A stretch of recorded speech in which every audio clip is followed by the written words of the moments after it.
Boboko ya Boka. Boboko ya Boka. 3W. A tranché, Félix Tshisekedi est le 5e président de la République démocratique du Congo. Les requêtes déposées par la plateforme du candidat Martin Fayulu ont été jugées non fondées. Sur ce plateau, pour en parler, Monsieur Oumar Diop, bonsoir. Bonsoir. Vous êtes consultant en finance et membre de l'association Estelle. Merci d'être avec nous sur ce plateau. Merci. Avec nous également Monsieur Jean-Marie Tallet. Bonsoir Jean-Marie. Bonsoir Graciela. Vous êtes directeur général fiduciaire Fiscofin. Merci d'être avec nous. Sans oublier notre éditorialiste Daouda Tal. Bonsoir Daouda. Bonsoir Graciela. Bonsoir à toutes et à tous. On démarre tout de suite avec l'actualité politique.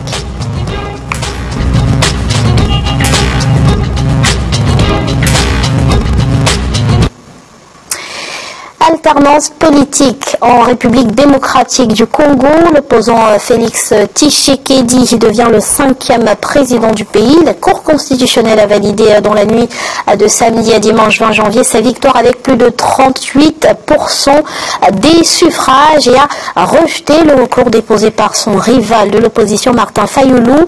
Alors comment cette annonce a-t-elle été accueillie? Je vous propose de regarder ensemble ce reportage de Jacques Amboka. On en parle juste après. Le verdict de la Cour constitutionnelle, rendu dans la nuit du vendredi au samedi 20 janvier, a confirmé les résultats de la présidentielle tels que proclamés par la Commission électorale nationale indépendante. Félix Tshisekedi, 55 ans, est confirmé vainqueur de la présidentielle du 30 décembre 2018. Aux premières heures de ce dimanche 20 janvier, après le verdict, entouré des siens, le 5e président de la République démocratique du Congo affirme que sa victoire est celle de tous les Congolais. Merci au Congo et aux Congolais. Merci à tous ceux qui ont participé à ces élections. Merci à ceux qui ont voté pour moi. Merci également à ceux qui n'ont pas voté pour moi.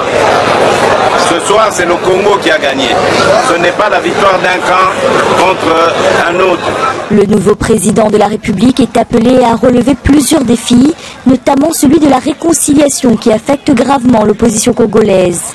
Depuis le retrait de l'accord de Genève de Félix Tshisekedi et Vital Kamerhe, deux camps se sont créés au sein de l'opposition, dont le Cash qui remporte la présidentielle et l'Amouka avec Martin Fayulu, classé 2e et qui revendique la victoire.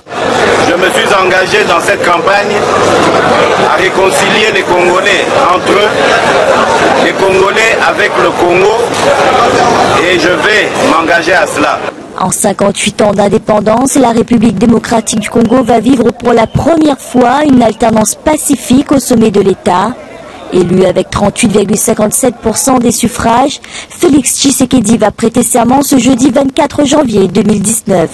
Il devra cohabiter avec la famille politique du président sortant Joseph Kabila, qui a raflé plus de 350 sièges à la députation nationale. C'était un commentaire de Fanny Mounichi. Monsieur Diop, comment réagissez-vous à la confirmation de la victoire de Félix Tshisekedi par la Cour constitutionnelle? Était-ce prévisible selon vous? Mais écoutez, personnellement, je suis très heureux qu'il y ait une alternance pacifique, parce que contrairement à ce que beaucoup de gens avaient prédit, que Kabila ne voulait pas partir au pouvoir, donc ça se passera mal pour les Congolais. Je pense quand même qu'il faut souligner cette avancée, le fait qu'il y ait une alternance politique qui s'est faite de façon pacifique. Il y a eu beaucoup de contestations, donc de part et d'autre. Il y a l'Église catholique qui s'est mêlée, et je trouve extrêmement dommage et très grave le fait que, par exemple, qu'on ne fait pas confiance à nos institutions. Je pense qu'aujourd'hui, il y a une question qui est très importante, que ce soit au Congo, que ce soit dans d'autres pays. Le fait que les chefs religieux s'immiscent dans la politique, je trouve que c'est très dommage. On doit apprendre à faire confiance à nos institutions. Le rôle des religieux, c'est de promouvoir la paix, la sécurité. Ce dont aujourd'hui les Congolais ont besoin, c'est plus de la paix et de la stabilité. Ça, c'est très important. On a même vu le ministre français, effectivement, qui contestait ces résultats. Je pense que il faut que nous fassions attention à cela. L'exemple de 2011 de la Côte d'Ivoire est là. on a accusé Gbagbo, moi je ne défends personne, mais 6 ans après, on vient de dire qu'il n'a rien fait. Donc c'est très important. On peut parler de démocratie partout dans le monde. Moi je pense que le Congo aujourd'hui a besoin de stabilité. Le fait qu'il y ait une alternance politique qui s'est faite de façon pacifique, c'est une avancée. Maintenant, le président actuel s'est engagé à réconcilier les Congolais. Moi je pense qu'il faut l'encadrer dans cela. Donc la violence aujourd'hui ne profite à rien, ne profite qu'aux ennemis du Congo. Les Congolais aujourd'hui doivent être heureux qu'il y ait une alternance qui s'est faite de façon pacifique. Daouda, l'investiture de Félix Tshisekedi est prévue le 24 janvier. On assistera, Monsieur Diop l'a dit, pour la première fois un passage de flambeau entre deux présidents et ce de manière pacifique. On peut parler aujourd'hui d'avancée démocratique en République démocratique du Congo, vous êtes d'accord ? Non, je suis pas d'accord à 100% dans la mesure où c'est quand même une victoire qui est mitigée, qui n'est pas exempte de tout reproche. Je veux dire, on aurait pu parler de victoire démocratique saine s'il n'y avait pas de contestation des élections, s'il n'y avait pas tout ce, entre guillemets, micmac qu'on a vu tout au long du processus électoral dans un premier temps, parce qu'il y avait quand même un certain nombre de divergences. On a parlé de la machine à voter, à un moment donné, on a parlé de la liste électorale, et puis cette élection a tardé depuis longtemps, a tardé à avoir lieu. D'autre part, je crois que quand un certain nombre d'observateurs, par exemple la conférence épiscopale, là où je vais nuancer ce que dit M. Diop, c'est que pour moi, il y a des contextes dans lesquels le religieux, le pouvoir religieux, le pouvoir traditionnel a un rôle important et peut s'immiscer dans la politique, mais en étant neutre, bien entendu. C'est-à-dire que dans le cas de la RDC, je pense que le religieux doit maintenir la paix en jouant sa partition, en même temps des élections transparentes. Non, je termine juste là-dessus. En même temps, des élections, pour qu'il y ait des élections transparentes, si les religieux prennent leur bâton de pèlerin pour qu'on ait une démocratie, des élections transparentes et libres, je pense que c'est salutaire, parce que ça permet quand même de garantir la paix. Je vais juste basculer sur un autre point. Donc, bon, pour finir sur ce paragraphe, je trouve que, il y a quand même une avancée démocratique parce qu'aujourd'hui, il va y avoir prestation de serment, la Cour constitutionnelle a validé une candidature. Il va surtout y avoir alternance. Il va y avoir alternance, ça c'est sûr, c'est salutaire. Par contre, on aurait aimé que ce soit une alternance qui ne soit pas dans certaines conditions. Alors, il faut juste rebondir là-dessus. Alors, toutes les élections sont contestées. Moi, ce que je veux dire, c'est qu'il faut que nous fassions confiance à nos institutions. Ça a été proclamé par le Conseil constitutionnel. Toute tentative qu'on essaiera derrière, ça pourrait mener à une instabilité dont le Congo n'en a pas besoin. Pour la question des religieux, je ne suis pas du tout d'accord, parce que vous savez, quand on est dans un pays, il faut qu'on sache qui est qui fait quoi. Un religieux doit faire le boulot d'un religieux, un président, il a son rôle, les fonctionnaires sont payés pour ça. On ne peut pas avoir des religieux qui s'immiscent dans la politique et qui surveillent le travail des fonctionnaires. À un certain moment, on pourrait même se poser la question à savoir pour qui travaille-t-il. Donc je pense que c'est très important. Non, mais observer une élection de la part de religieux, que la séparation des pouvoirs elle soit très claire, donc que les fonctionnaires fassent leur travail et que les religieux ici, ils arrêtent de s'immiscer dans la politique. On rappelle que ce soit dans le Congo, la CEDEAO avait un rôle d'observateur en RDC. Jean-Marie, alors en rendant son verdict le 20 janvier, la Cour constitutionnelle est passée finalement outre les recommandations qui avaient été faites par l'Union africaine qui demandait à ce que la proclamation des résultats définitifs soit suspendue. Est-ce qu'on peut dire aujourd'hui que c'est un revers pour l'Union africaine et pour le président Kagame ? Oui, alors je dirais que c'est un revers pour l'Union africaine parce que l'Union africaine est empêtrée dans des hypocrisies permanentes. L'Union africaine n'a jamais été claire nulle part en Afrique.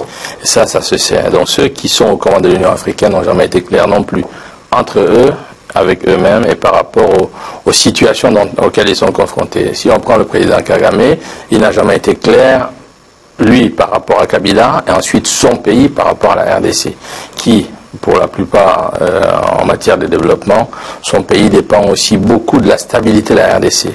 Pour revenir à la première question que vous avez posée tout à l'heure, c'était un petit peu amusant parce que quand on dit les religieux, chacun doit rester dans son couloir.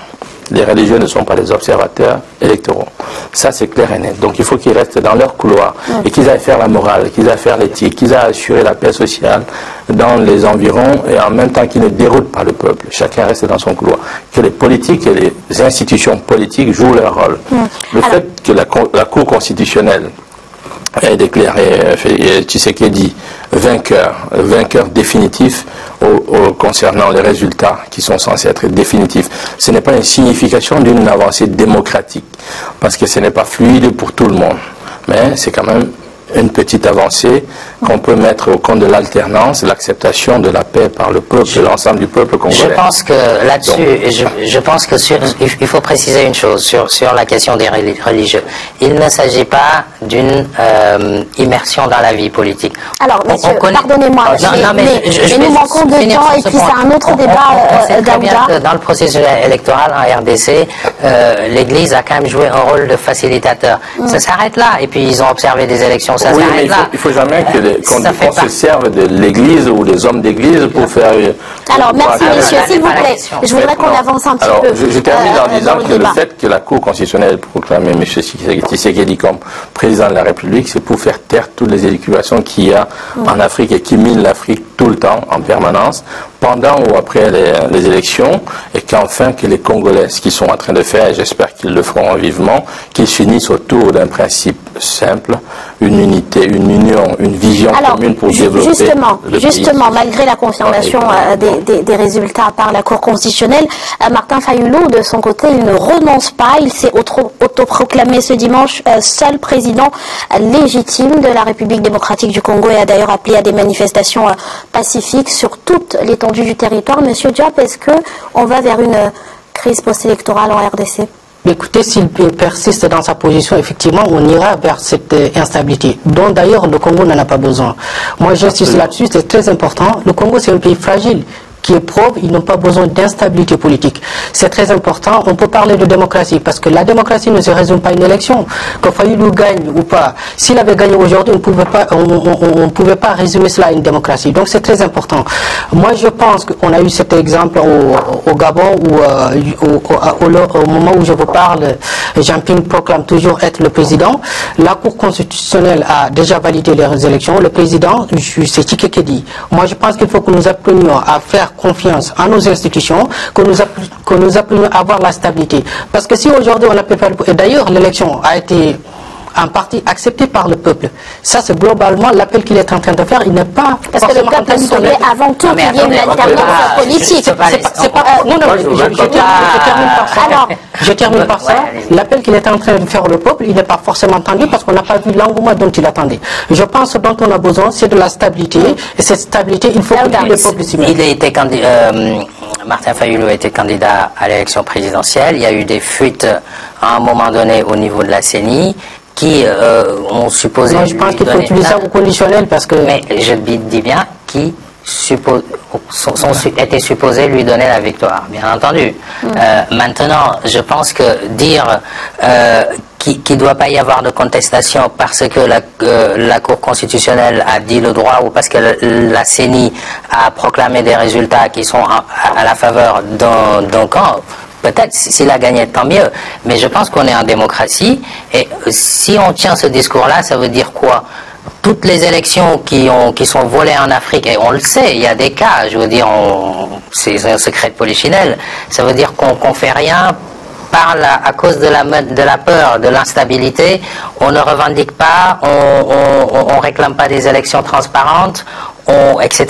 Je veux dire, à un moment donné, non, je termine juste, c'est-à-dire qu'il ne faut pas appeler à l'insurrection, ça c'est condamnable, soyons clairs, moi cette position elle est claire et nette. Par contre, il est important que quelqu'un qui pense qu'on lui a volé sa victoire puisse revendiquer. On est tout à fait d'accord. C'est tout simplement. Mais par contre, il faut respecter. Dans beaucoup de pays africains, il y a quand même des vols, il y a des élections truquées, il faut le reconnaître. Sur ce plan dit comme ça, qui est contestation, on est tout à fait d'accord. Oui. Parce que c'est la contestation qui fait avancer la démocratie, en tout cas qui induit la qualité en termes démocratiques. Mais sauf que la réaction de M. Fayulu pose un sérieux problème. Parce que vous voyez, quand il dit qu'il l'appelle, il a une coalition qui est provinciale. Et il veut prêter serment en province à Goma. Alors que vous avez en face un président qui est élu et qui est validé par la Cour constitutionnelle, donc nationale, mais qui a une posture nationale et qui va prêter serment au niveau national, là ça pose problème. Voilà, il ne devait pas appeler à... Il ne devait pas faire un appel au... Un président est un président d'une nation, ce n'est pas un président d'une province. Alors, si une province l'a élu à 100%, c'est très bien, ça c'est honorable pour lui. Mais sauf qu'il ne peut pas se mettre dans une province, avoir une coalition provinciale et appeler à aller prêter serment parce qu'il est président, soit de la province à ce moment-là. Là, on parle de fraude électorale quand était soupçonné. C'est pas pour rien que l'Union africaine s'y est mise. Non, l'Union africaine s'y est mise, mais habituée de reculer. Alors, oui, habituée de reculer parce que la Cour constitutionnelle ont déjà validé. Parce que la Cour constitutionnelle a proclamé les résultats alors qu'il y avait une mission de l'Union africaine qui devait arriver. Donc ça a été... C'était plus élégant au moins d'écouter la mission de l'Union africaine. Le problème, c'est qu'il faut éviter l'immixtion. Il faut éviter l'immixtion. Mais non, mais la RDC est membre de l'Union africaine. Et non, mais on est d'accord. Donc c'est normal Daouda, que l'Union africaine vienne faire la médiation. Mais quand on se précipite comme ça, il faut à un moment donné, quand on fait confiance aux institutions, avant l'élection. Mais quelle institution, Marie, faire confiance aux institutions? Il faut justement faire confiance aux institutions. Il y a une constitution. C'est difficile de faire confiance aux institutions. C'est une réalité. Jean-Marie, terminez votre propos. Ceux qui sont allés aux élections, ils avaient conscience des textes constitutionnels. Ils avaient conscience des textes qui régissaient exactement les modalités électorales. Ils n'ont rien fait pour les modifications. Donc ils sont allés, ils ont accepté d'aller au front. Maintenant, c'est qui en sort du front et qui est proclamé par la Constitution et qui relève de la nation tout entière, qu'on le veuille ou pas, si c'est l'ensemble du peuple qui l'accepte. Pour vous, cette élection n'est entachée d'aucune irrégularité. Alors, Jean-Marie, pour vous, Martin Fayulu doit tout simplement se plier à la Constitution congolaise. S'il veut qu'on fasse la promotion des intérêts et de la paix et qu'on fasse la promotion du développement socio-économique de son pays, les élections, ça ne dure que 5 ans. Et donc, à partir de là, il a toute la possibilité de se représenter. Donc, qu'il fasse la paix et qu'ils aient une vision commune pour développer ce pays et qu'il concourt et qu'il apporte son concours à la construction d'une nation véritable. Alors, s'il trouve qu'il y a des failles démocratiques, mais qu'il ramène donc ce qu'il a observé comme failles démocratiques pour permettre des rectifications pour que cela ne se reproduise plus. Je pense que Martin Fayulu doit se plier pour la stabilité de son pays. C'est très important. Moi, j'insiste là-dessus. Donc, on peut parler de démocratie, on peut parler tous les jours. Les affaires marchent avec la stabilité. On a vu le ministre français qui a essayé de s'insérer en disant que c'est les élections qui n'étaient pas du tout transparentes. La France n'avait pas de représentant en RD Congo pour superviser. L'Union européenne n'avait pas de représentant. C'est un problème, justement. C'est un problème. Non, c'est pas un problème. Les organisations-là. Je vais terminer. S'il vous plaît, on laisse M. Diop terminer. Donc, ils n'avaient pas de représentant, mais par contre, ils essayaient quand même de ne pas légitimer la décision de la Cour constitutionnelle. Je pense qu'il faut que nous fassions très attention à cela. Si nous nous dirigeons à des émeutes, à de l'insurrection, ça ne profitera qu'aux ennemis de Congo. Je vais finir sur ça, c'est très important. Le Congo aujourd'hui a besoin de paix et de stabilité, beaucoup plus de ça que de la démocratie. Au moins, on est d'accord sur ce plateau sur une chose, c'est que le verdict a été donné. Martin Fayulu n'a pas appelé le peuple à l'insurrection. Il a Il n'a pas appelé le peuple à l'insurrection, je précise. Il a appelé à des manifestations pacifiques. Par contre, exactement. Mais ça, c'est son droit, même après. Ça, c'est son droit. Il faut qu'on ne soit pas hypocrite. Ça, c'est l'hypocrisie. Quand on appelle le peuple... Donc, ce que je veux dire par là, c'est que la messe, elle est dite. On ne va pas revenir en arrière. Mais qu'on ne vienne pas me dire qui doit rester les bras croisés sans contester. Faisons pas l'hypocrite, justement. Dans beaucoup de pays africains, les élections ne se passent pas normalement. On le sait très bien. Il doit relever les insuffisances. On a eu des élections. Il doit relever les insuffisances qui sortent de cette situation post-électorale pour qu'il y ait une rectification future. Maintenant, s'il a la justification véritable, avec des pièces qu'il a gagné les élections, comme on l'a vu dans certains pays d'Afrique centrale, avec certaines justifications qui sont probantes ou pas, mais s'il les a, il peut les faire valoir. Maintenant, derrière tout ça, il faudrait qu'il pense au Congo, pas simplement à sa personne. Donc, s'il pense au Congo de manière globale, mais qu'il se penche un seul instant sur le fait que le Congo a assez souffert et que le Congo est la risée du monde entier parce qu'il était un scandale géologique, tous ceux qui sont des observateurs, soi-disant internationaux, soi-disant même intra-africains, qui y arrivent, ne viennent pas pour les intérêts du Congo et des Congolais. Donc à partir de là, qu'il protège les intérêts du Congo et qu'il ait une vision prospective du développement du Congo. On a une alternance qui est positive aujourd'hui. C'est à saluer par tout le monde, on est d'accord. C'est à saluer. Par contre, moi je dis juste une chose, c'est que cette élection ne s'est pas faite de la manière la plus transparente possible. On est d'accord. C'est une réalité. Nous sommes d'accord. Et donc, je souligne juste ce fait. C'est une réalité. Merci messieurs, merci à tous les trois pour toutes ces précisions. Boboko ya Boka. 3W.